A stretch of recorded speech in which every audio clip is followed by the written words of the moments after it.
നീണ്ട 13 വർഷങ്ങളുടെ ഇടവേളയ്ക്ക് ശേഷം തിയേറ്ററിലെത്തിയ scary movie 2026 or scary movie 6. 2000ങ്ങളുടെ തുടക്കത്തിൽ നമ്മളെ ചിരിപ്പിച്ചു കൊന്ന ആ പഴയ സ്കേറി മൂവി ഫ്രാഞ്ചൈസിയെ ഓർമ്മയുണ്ടല്ലോ.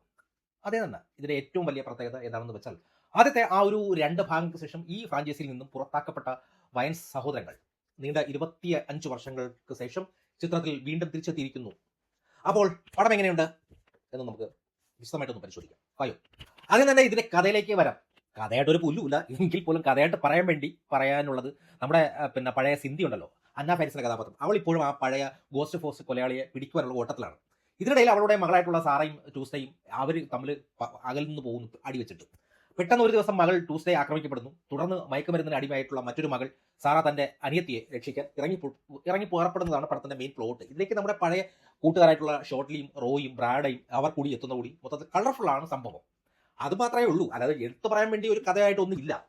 പിന്നെ നമുക്കറിയാമല്ലോ, സാധാരണ സ്ക്വയർ മൂവിയുടെ ആ ഒരു സ്ഥിരം പരിപാടി എന്താണെന്ന് നമുക്ക് എല്ലാവർക്കും അറിയാം. ഹോളിവുഡിനെ പിന്തുടർന്നവർക്ക് അറിയാം.